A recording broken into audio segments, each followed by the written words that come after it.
Hi, I am Multi-Topic Talk. Welcome to this new video. I am doing my season 1 overview of Stargirl. So basically I will speak about the entire season. I will tell you my thought about it, what I liked, what happened. The first part will be without any spoiler, and the second part will have spoiler in it. I hope you guys will enjoy. Let's do this.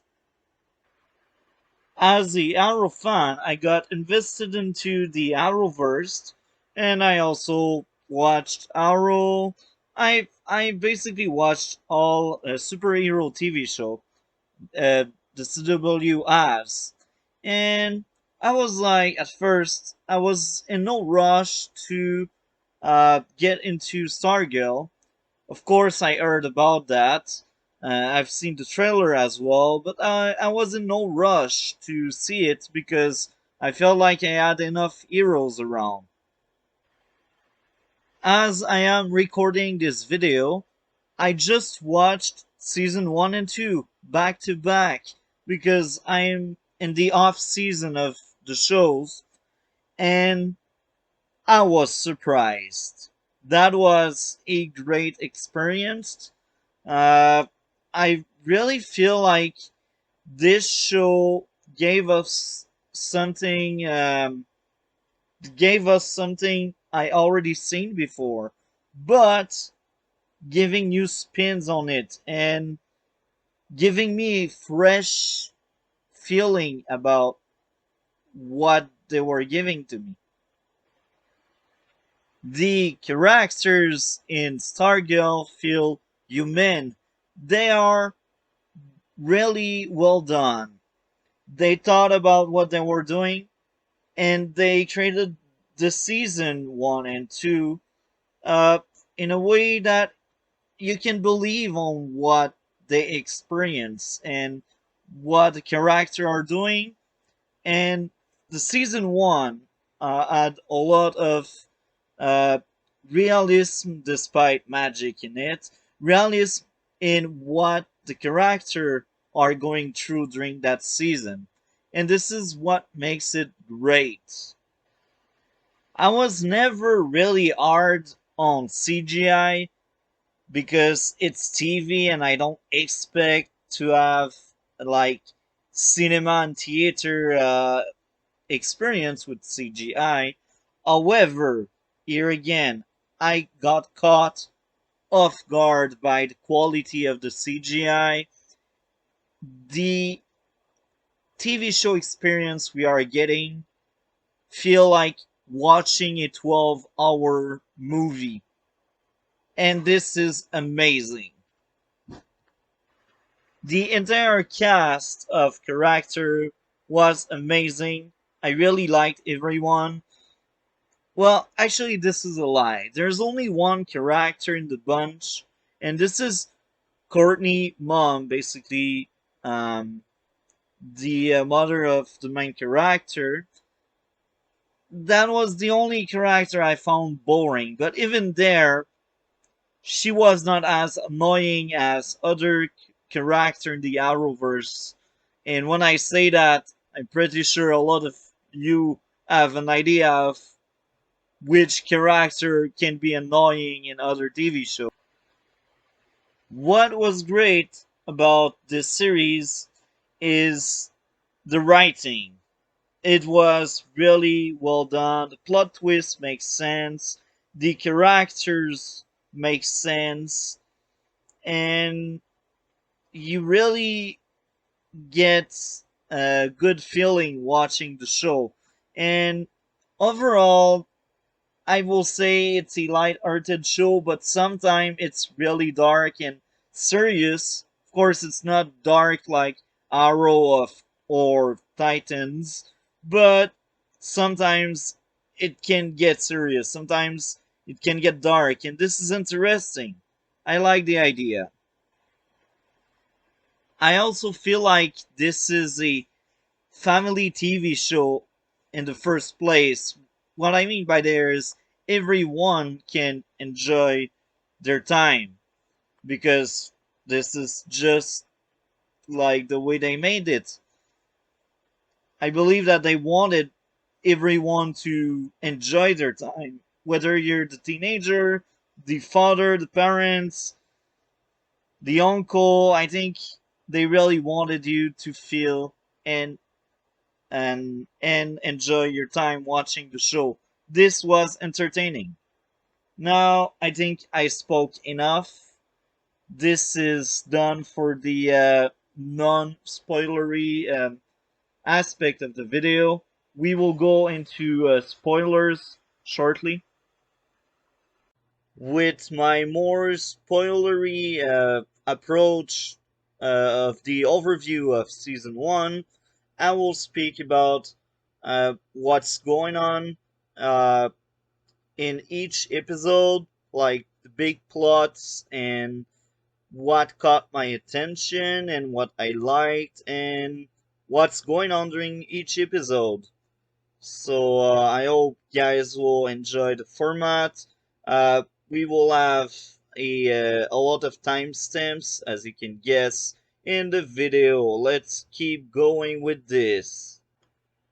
The episode number 1, I think the title is Pilot, start with a great opening scene showing us the downfall of the old Justice Society of America, and that was great. We get to see a bit of the powers most of the villain have, and a bit of the powers of some of the heroes like Starman, and we also discover that Starman died that night.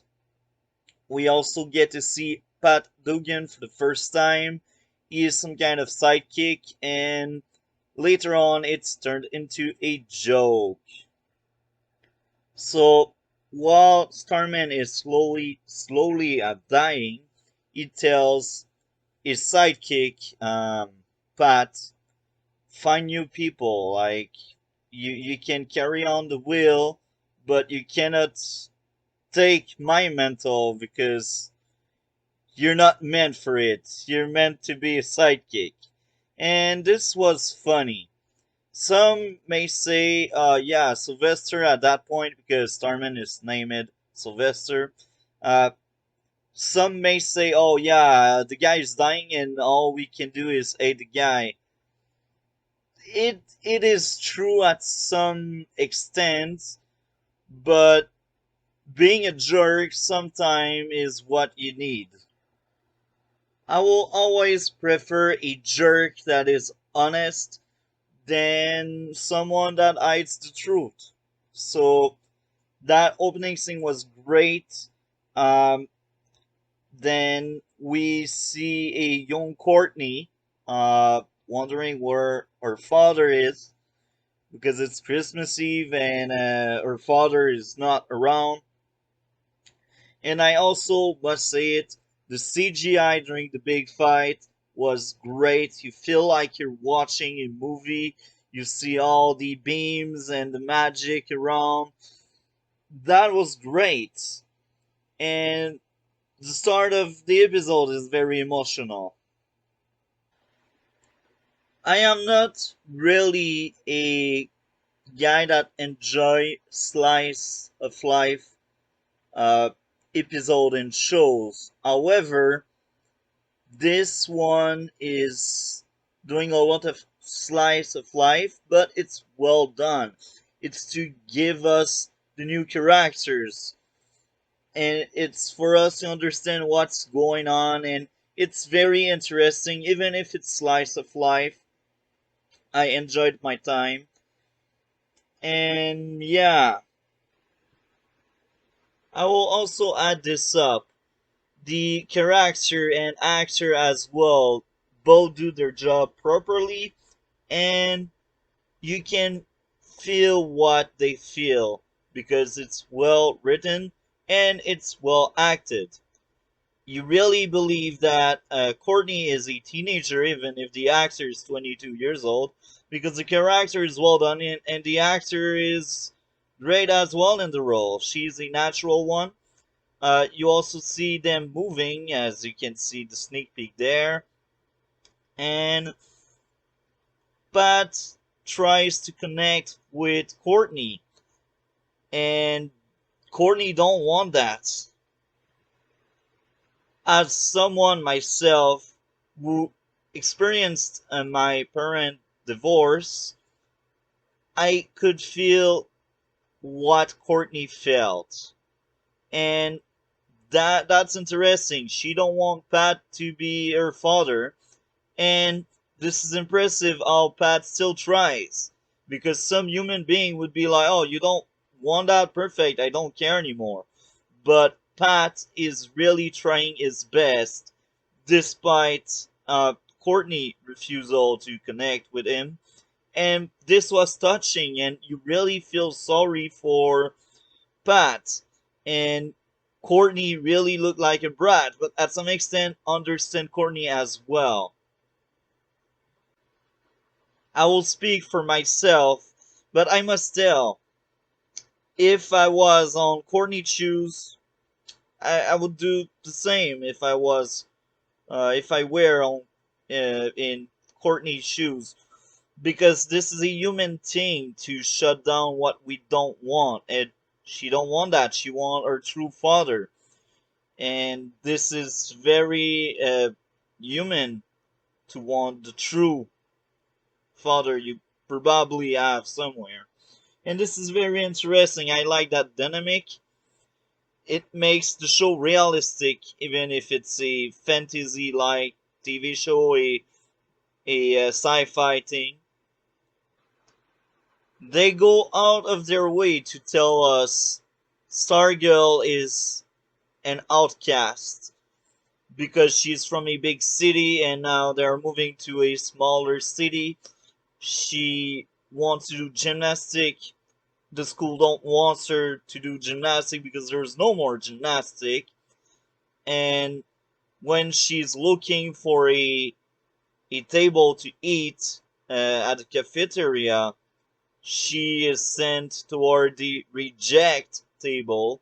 And this is really interesting because I could relate to that. I was the reject.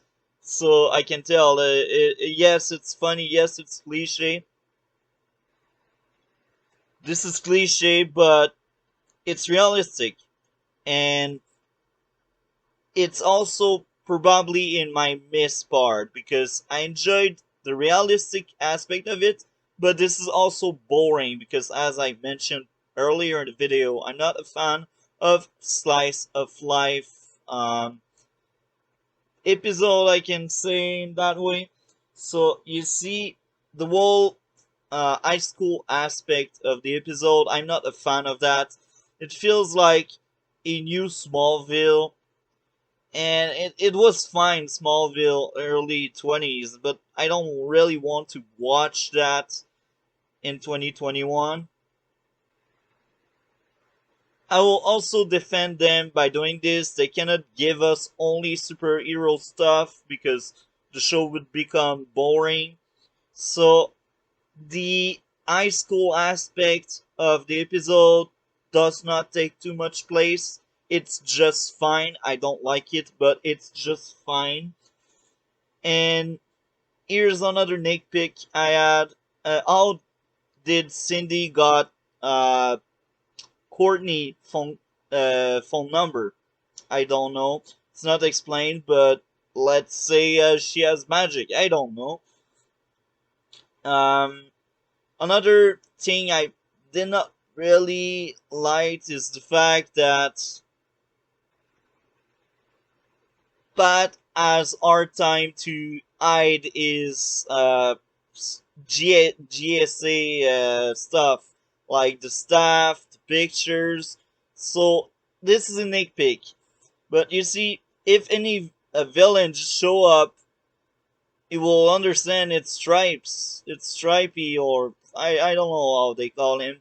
Regardless, uh, this was an issue for me, and the fact that Courtney finds stuff so easily with ease, like she just go in the basement and she find it. Okay, now at their defense, they need the plot to move forward. So this is okay on the story aspect.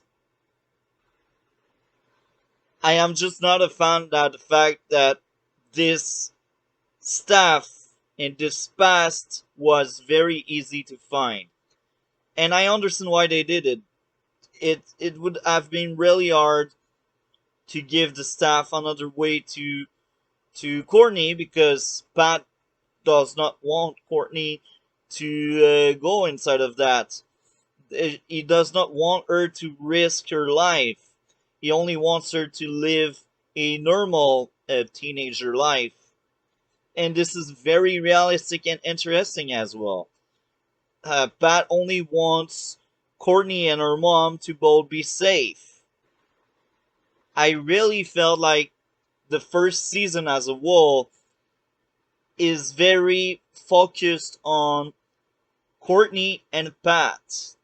Pat is as important as Courtney, and I think it's maybe for the billing. I guess he's probably the male lead in the show, because you always have a female lead and a male lead. So I totally get it, and I like it because Pat is such a great character. After a few episodes, even on the first episode, Pat grew in me and became amazing. He is one of my favorite arrowverse character. So here, uh, after Courtney finds the staff, she magically finds Henry, a jerk she met at school, and a jerk that really pissed her off during the cafeteria scene with the rejects. And she finds him in a cine park, I guess, theater park. I don't know how to call it, but basically there's an outside movie projection, and she wants to take her very teenage revenge by ruining the car. At first, all Courtney wants to do is destroy the tire of the car, so the car cannot move anymore. But then the kids with Henry, the jerk, says, "Oh, someone is messing up with your car." So now a fight occurs, and this is really special and unique. I can tell, and by accident she blows up the car because the staff threw a beam at it. And CGI wise, it was good. I believed it. But uh, I have another nitpick with that entire scene. Well, it's before the scene. My nitpick is basically who carry a scarf on him. I guess it's during early fall, but I mean, there's no setup. You don't see her placing the scarf in her bag or in her pocket. You just see her having the scarf magically popping up to conceal her identity. Now, I must say, this is clever and bad at the same time. This is clever because at least she hides her identity, but this is bad because I don't believe that everyone just carry a scarf like that in his or her pocket. I don't believe it.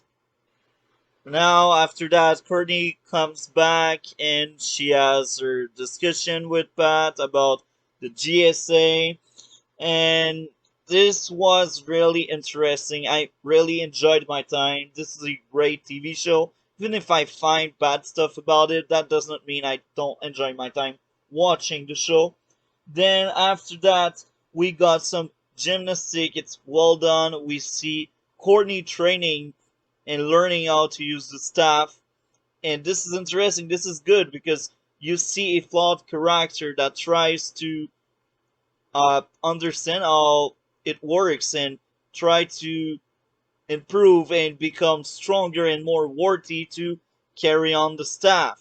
This is great. Later on, we also get very different father child scenes with Pat and Courtney. Pat trying to protect Courtney, Pat explaining this life is dangerous, and in the other end, we got the brainwave speaking to Henry, and you realize maybe Henry is bad because his father is a villain. And you also realize brainwave is really dangerous, and he is that really strong villain. You really feel fear. We get more gymnastic, more training with Courtney, but then we get to see Courtney going against Brainwave for the first time. And the fight was well done, and it was great. And at that point, I was like, did they just kill him in that explosion? Did it just died? And did really like Pat came with the robot and it was like, yo, Courtney, it's not a toy. Go back home. That stuff can be dangerous. That life can be dangerous. And this was an amazing playfinger. And I must say, the first time I watched the series, I wanted to see more. It was like a drug, and it was amazing. It's well crafted, it was great. The first episode was amazing. Now, if I give a grade, I give 9.5 out of 10. Yes, I had a few nitpicks, but I still enjoy my time a lot. And that 9.5 out of 10, it was on both watch of the series because as I am doing this video right now, I watched the episode a second time. My first time was last week, and now I'm already on my second watch. So 9.5 out of 10, amazing intro to the series. Episode number 2 of season 1 of Stargirl shows us more detail about the villains we will meet during season 1. And we find out that Brainwave is truly evil, and in this episode we also get to see Stargirl and Pat bonding and truly becoming ally, and she's more accepting of Pat, if we can call it that way, since she want him as sidekick, as they say. That episode was another great episode that I gave a 9.5 out of 10. I really enjoyed my time, and we meet with Jordan for the first time, aka Icicle, the leader of the villain of this. We also meet with the Wizard, another member of the Injustice Society of America, the villain we will see during that season. We also find out that Brainwave is truly evil, and he investigates to discover who is Stargirl. And during that episode, Courtney also creates her own suit. Well, I don't know if it's fair to say she creates it, but let's say she creates it. She basically changed the old suit to make her own, and she also make a mask. And this was interesting. That uh, that part was needed, I guess, since it's some kind of urgent story. During that episode, we also get to see Pat training and working on his armor to make it better. And the climax of the episode uh, is Stargirl and Stripe both facing off Brainwave.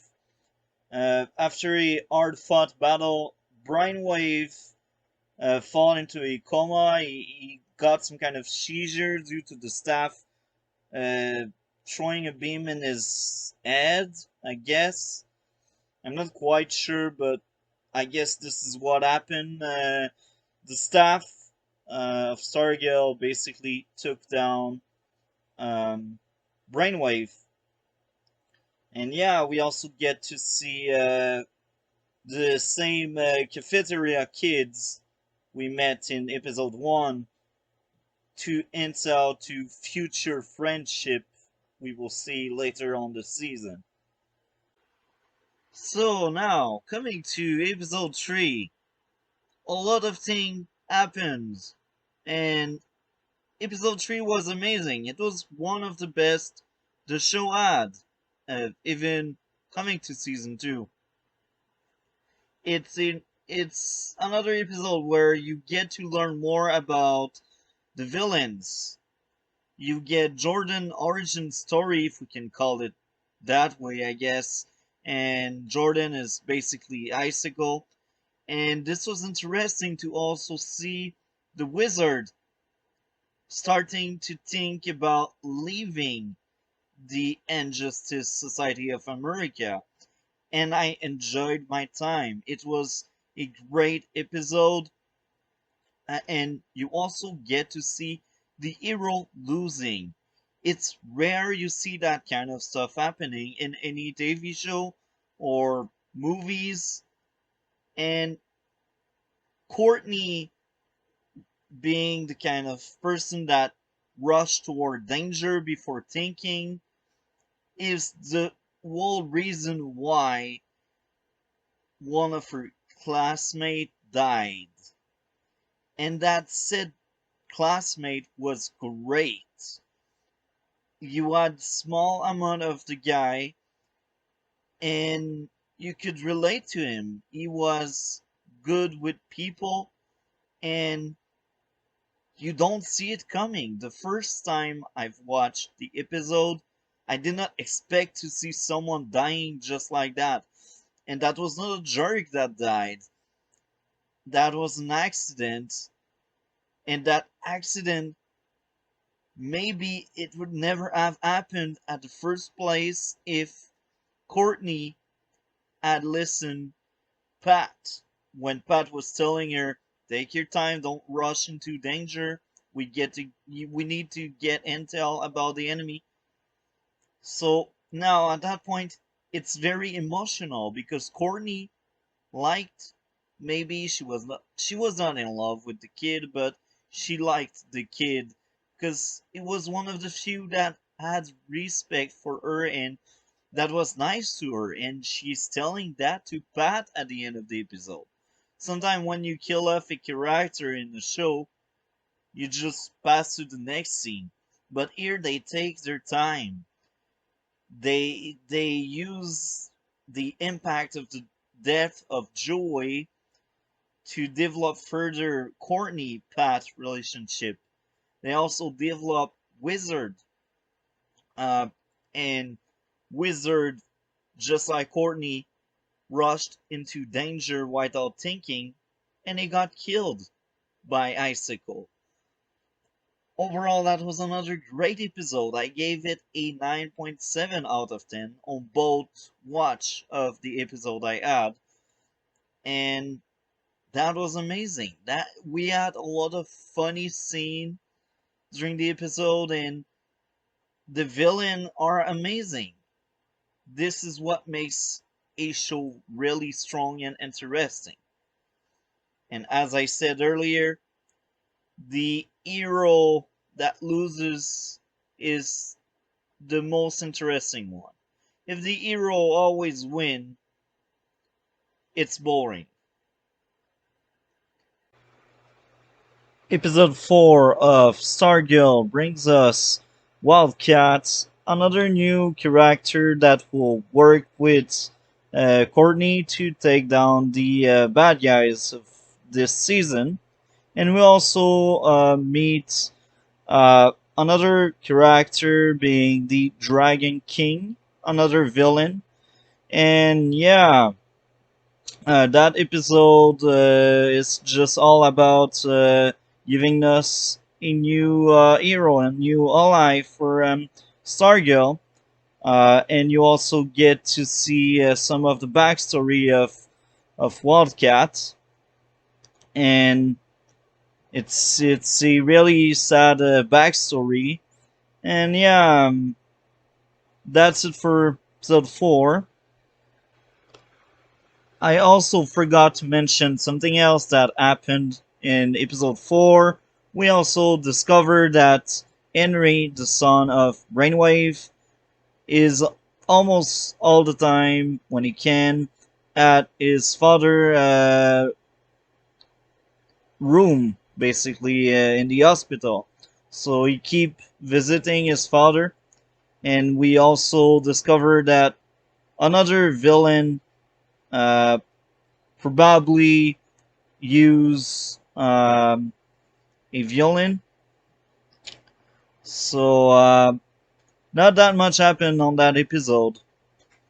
It was one of my least favorites during season 1, but it was still interesting to see because we always get less amazing episode.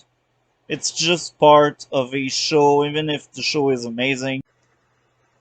Episode 5 main focus is Dr. Midnight, well, the new Dr. Midnight being bad, and the new Hourman being Rick, two other classmates, we could say, to Courtney. They are not actually classmates, but they go at the same school. Now, it's mainly an episode about them and about Rick's desire of revenge.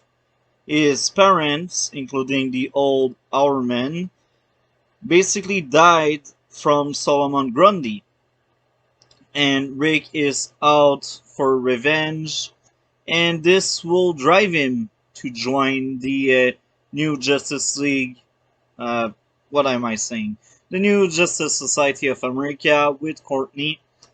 And here we also get teased to the final plan of the bad guys. Gambler, one of the villain, have a meeting with someone who brought in plans of a satellite, foreshadowing the master plan at the end. We also get to see some Fiddler action. She is back on the field, uh, robbing some kind of truck, I guess. And yeah, that episode was fine. It was a good one. It was not my favorite again. It was like, in my own opinion, that episode and the previous episode were the weakest in the season. But that doesn't mean it's bad episode, it's just not my cup of tea. And we get to know that Rick's life is really bad because his uncle hates him. He treats him like shit, let's say it. And yeah, I cannot stand Beth at that point. She's just there for comedy, she's just there to be funny. She is awkward, she was made this way, but that's not a good character. This is not a realistic character, if we can say it that way. Most of the characters in Stargirl feel like humans. Beth does not enter that human aspect. She does not feel human. She feel like a human meme. No, I should say she feel like a living meme instead of a human being. And this is why I cannot stand Beth. Uh, yeah, that's pretty much it about that episode. Uh, yeah. Episode number 6 is all about giving us new villain. Sportmaster and Tigress, two villain of the Injustice Society of America, and they are the parents of Artemis, a student that goes at the same school as Courtney. And that episode also gave us the first mission of the new Justice League of America, and they basically try to stop the gambler from doing whatever he is doing. and they bump into the villains, and they realize, oh, they are stronger and we get destroyed. This is basically what happened. Now, I almost forgot to speak about Pat and Courtney. Now, as you can see in that clip from the episode, they speak with each other pretty early in the episode, and Pat acknowledged that Courtney does not respect him that much, and he says he's really disappointed.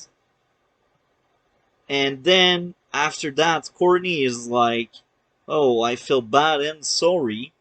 And Pat also asks her to get back all the items of the new Jesse because it's dangerous. It's not a playground being superhero.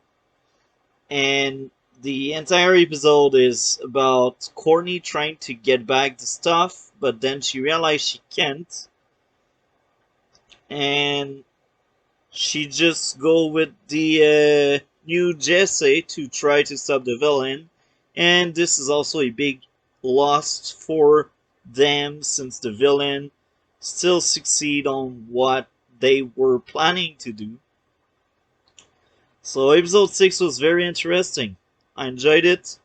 Season 1 of Stargirl is one of the best seasons of any TV show I watched, and I watched a lot of TV show, and that one is amazing.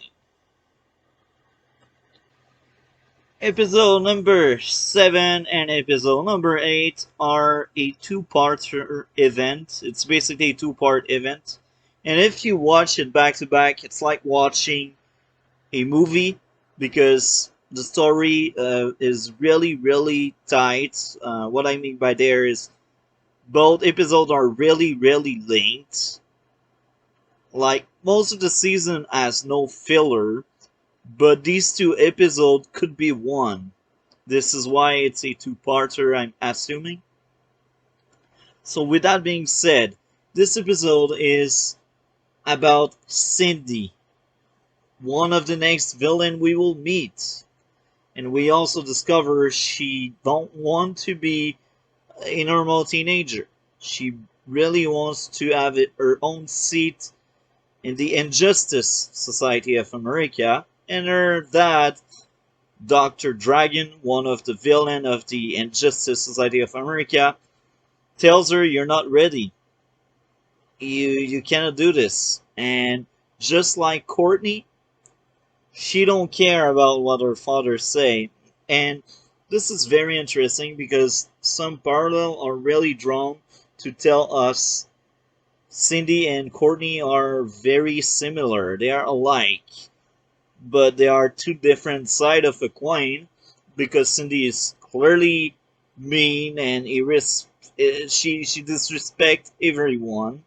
She hates everyone. Nobody likes her. And in the other end, Courtney, it's very different. It's the opposite. People tend to like her. People tend to want to hang out with Courtney. So yeah, this is two very different side of the same coin. And during that same episode, it was very interesting to see the janitor. We realized he is probably a old member of the Justice League, Justice Society of America, or another group.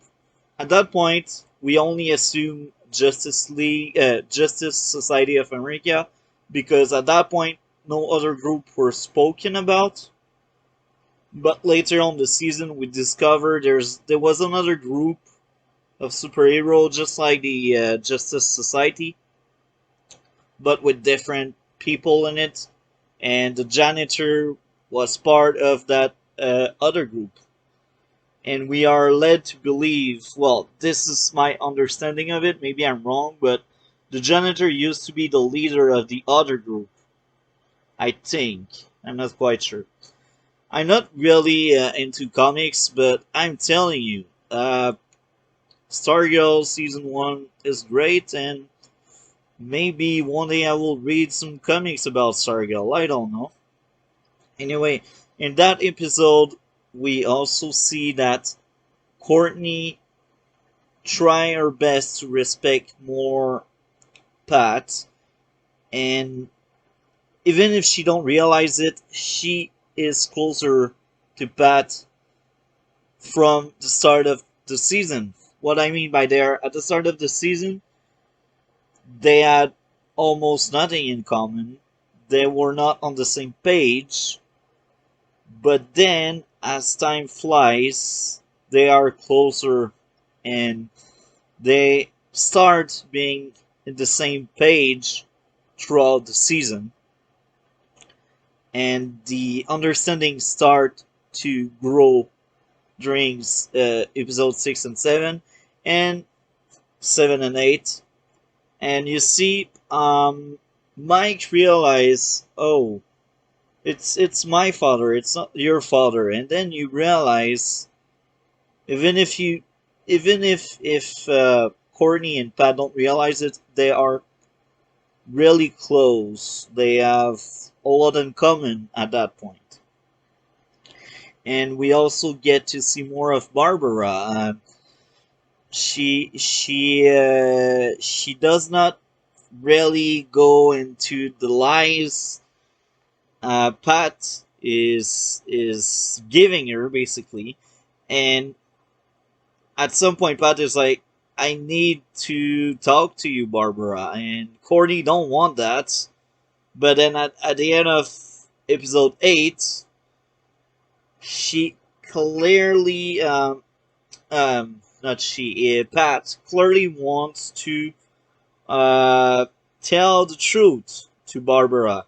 Tell her that Courtney and him are like superhero.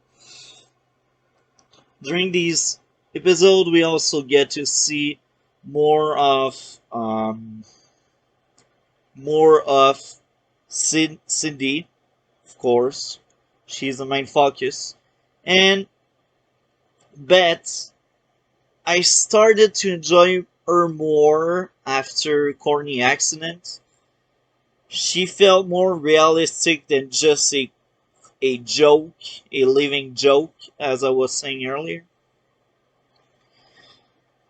So yeah, a lot happened, and we also discovered that Henry got the same power as his father, and his power are growing, and they start like it's not forever. It's just started now for some reason we don't know. We also get two great fight scene um, with Courtney and Cindy, and I felt like the uh, the second one in Cindy room had some issue plot armor, because Cindy would have killed Stargirl if the masked man did not interrupted the fight. I'm not a fan of that. But hey, things happens.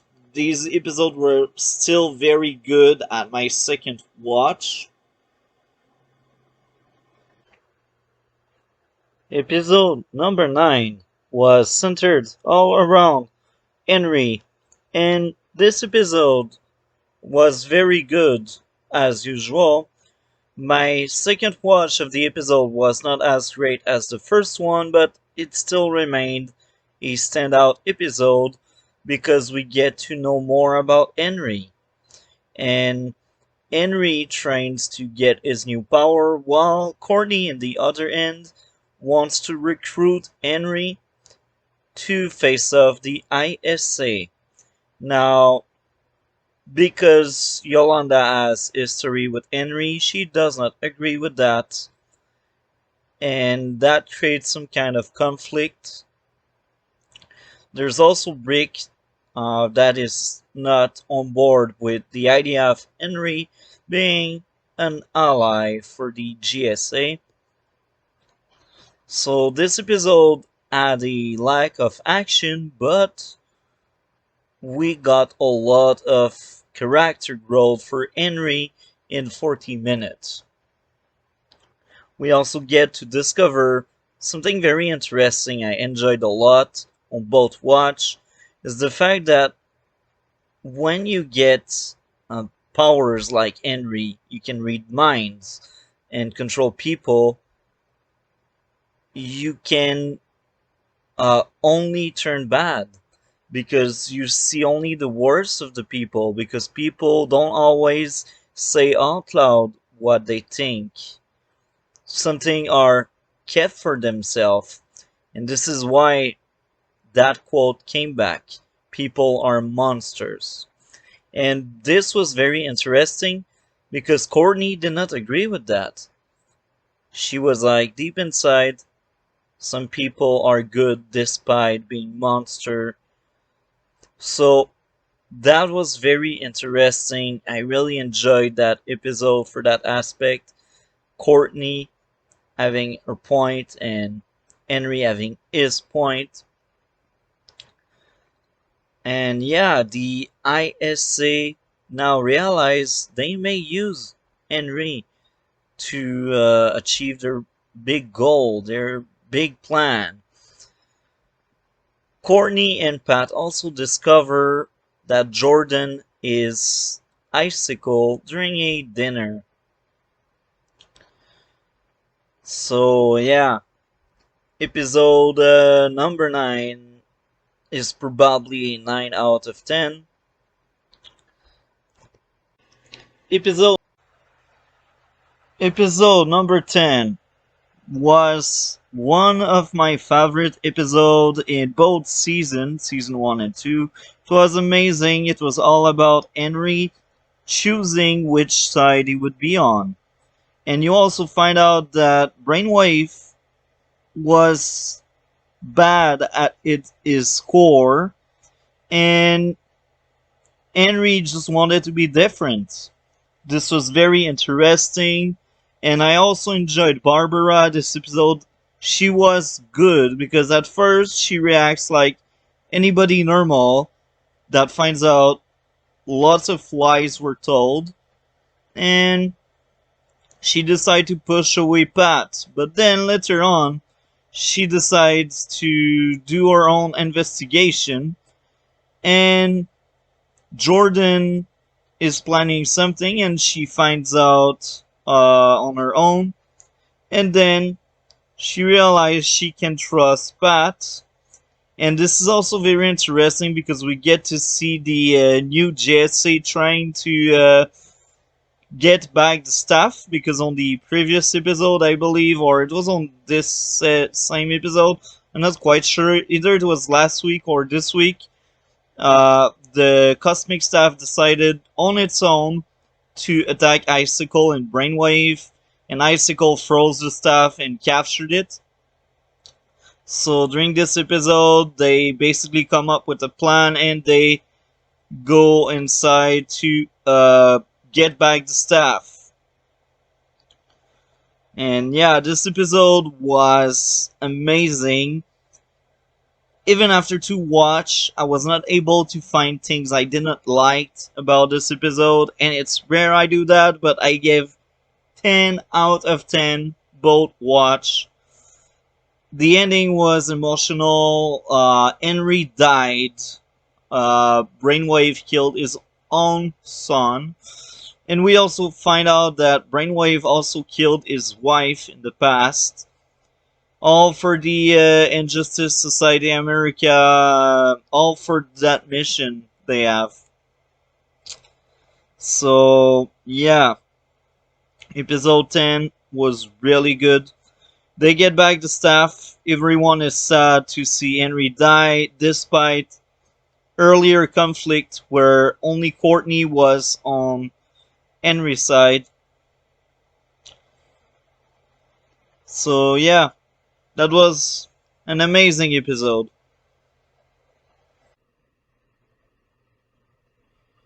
Episode number 11 was another very strong episode.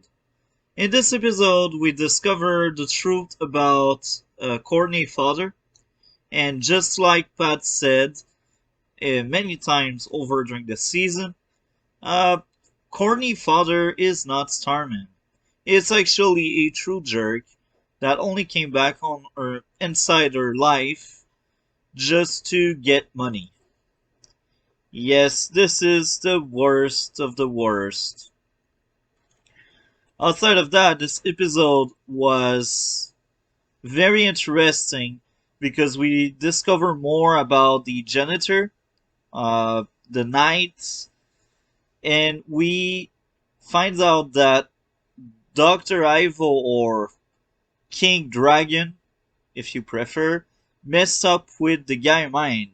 And this is why he is losing himself. And this is what you see in the promo there. And Courtney also discovering that episode that even if she is not Starman's daughter, she is still worthy to have the staff because, as everyone said, the staff chose her because the staff believed in her. And this was great. We also get more development with Jordan, if we can call it that way. Jordan hesitates. He is not sure if he wants to go further with his big plan because he cares a lot about Barbara. And yeah, after that, uh, after seeing the the last search Barbara did on her computer, he found out that she knows about Starman, and this drives Jordan to give the go to Brainwave to kill Courtney and her family. And this is basically the cliffhanger of this episode. Boat Watch was really emotional and it was really good because you get to see a Pat more impulsive. I'm not a fan of him hitting Sam, uh, Courtney's father, but I can understand some people can act like that. I just felt like Pat is not that kind of person. He does not look like someone that is impulsive and that just accept any anger, you see? And I know Sam deserved it. I'm not defending that jerk. All I am saying is the fact that I felt like Pat was a bit out of character during that moment. So yeah, episode number 11, pretty strong, enjoyed it. It was very emotional to see Courtney giving a hug to Pat because now you can see as viewer that she respects him much more than earlier in the season. And this is earned respect. With all they lived through, this is earned respect. And this is also interesting because when Barbara sees that, she decides, I am guessing, that she will stay with Pat. She will stay with Pat because Pat means a lot to Courtney. I believe this is why they showed Barbara being a witness of Courtney giving a hug to Pat. Episode 12 and 13 were amazing as the two-part season finale. It was really good on both watch, very emotional. This is what I want when I see TV. I want to have a great experience, and this is what we got. In part 1, the villain start their big plan, and they also go after Barbara, Courtney, and they also go after Pat and Mike. Now both sides win. Barbara and Courtney defeat the Tigress, while Mike and Pat defeat Sport Master. Uh, Very interesting fight. In part one, I had a few issues, but nothing major, and that was amazing. Both watch were amazing. We also get to see the last moment where Bowen, the principal of the school, speaks to her son. I still don't know the name of the son because he is almost irrelevant to the show. He has a few episodes here and there, but that's the only character I really don't know his name. And their last chat is very interesting. We get a bit of the backstory of the fiddler. Basically, Bowen, a deceased husband, I guess. That was interesting because then the son does the same thing as the father in part 2 in the opening scene.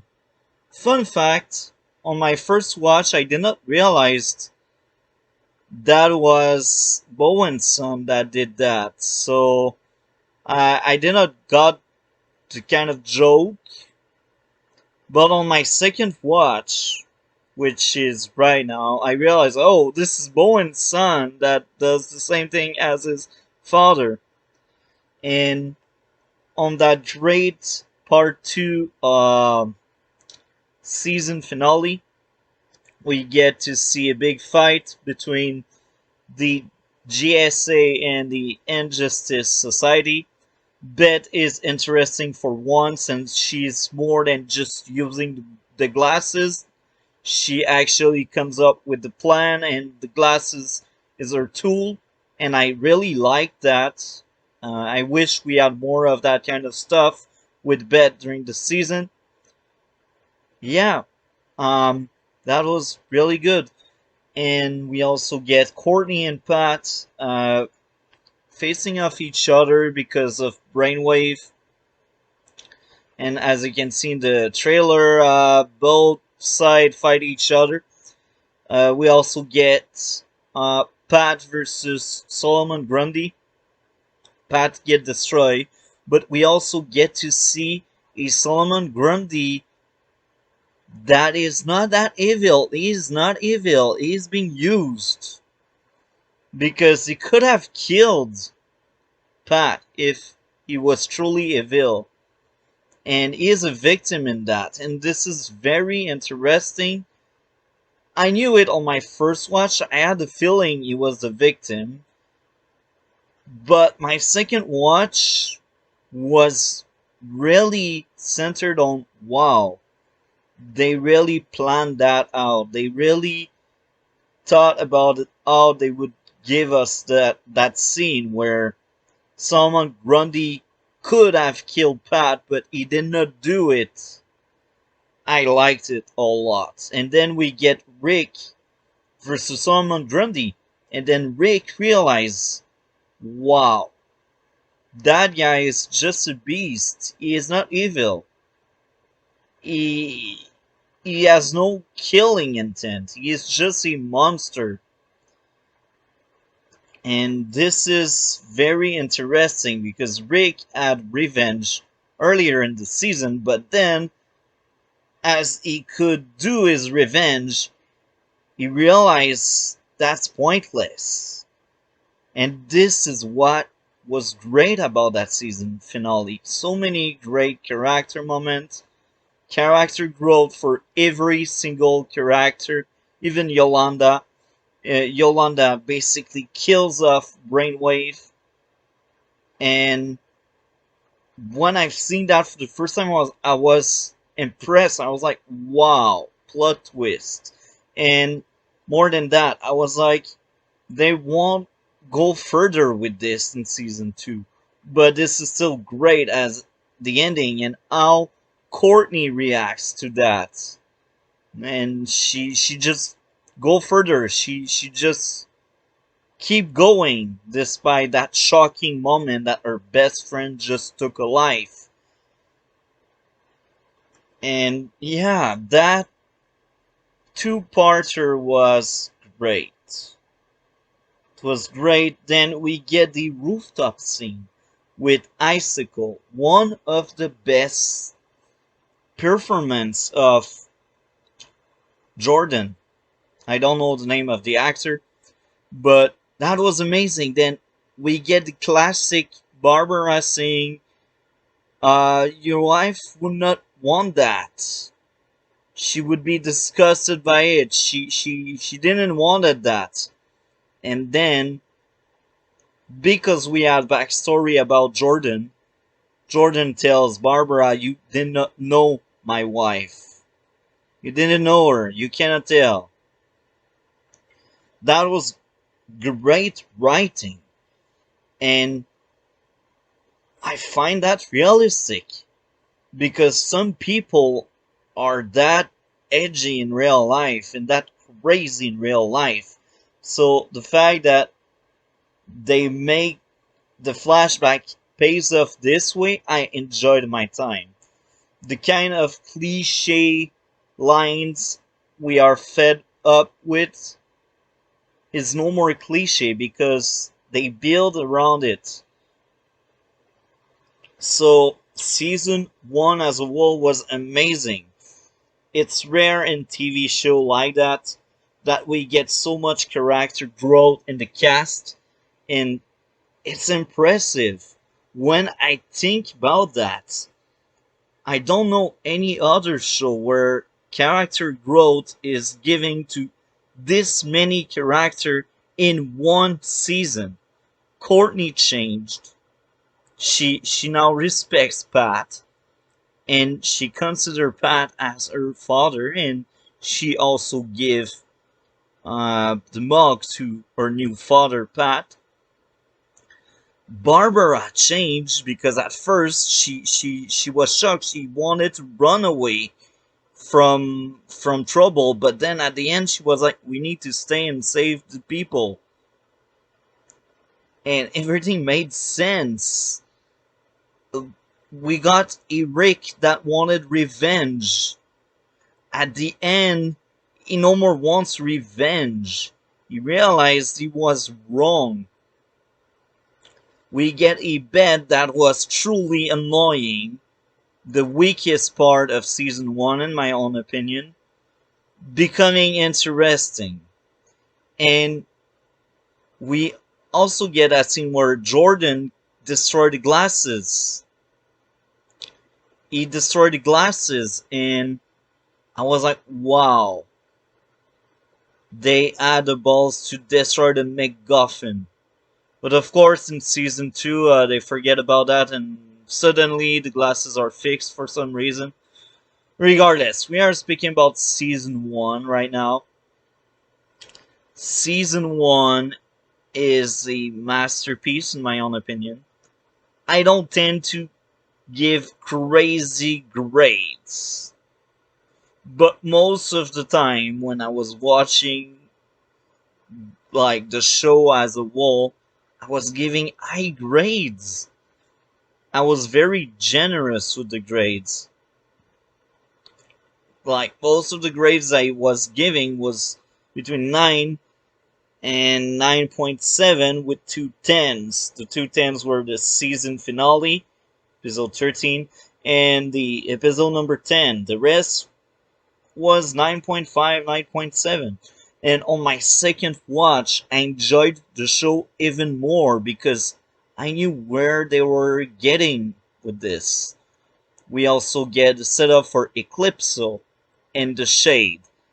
On my first watch, I was like, okay, that guy looked bad, but I was not that like, oh, I cannot wait to see more because I did not know Eclipso or Shade would be great villains, and I was like, okay, I hope season 2 will be great. So my overall grade of the entire season, it's really hard for me, but I will give it a 9.7 out of 10. This is not perfect, it had some issue, and on my first watch, I know for a fact Season 2 was my favorite one. I really liked Season 2 much more than Season 1. I don't know if this will be the same on my next watch. And trust me, we will do a overview of Season 2 as well. Now, I don't know if it will be the same format. We will see. It will probably be the same format. I really enjoyed doing this and reviewing each single episode with shorter review, if we can call it that way. So 9.7 out of 10. It was one of the best season I've seen on TV. Every character, or almost everyone, did grow a lot. And yeah, another great moment is Cindy killing off her father. I almost forgot to speak about that. It was said earlier she killed her mom, and she also said, "I will kill you, Dad." And she did it, setting up Cindy to be one of the major villain of next season. That was amazing. That was well written. I had a good time. And Jordan died by the end of Mike's, and Mike's said, "Oh, can I be a part of the GSA now?" Yeah. What were your thoughts about Stargirl? Did you watch it? If you did not, well, I spoiled you everything. Very sad about that, but you knew it because I said spoilery part. But you still must watch it, even if I went in depth with the whole season. You must watch it. It's good TV. Maybe I'm wrong. Maybe it's not 9.7 out of 10. You will watch. You will decide it. If you already watch it, tell me what is your grade of this season. That was Multi-Topic Talk.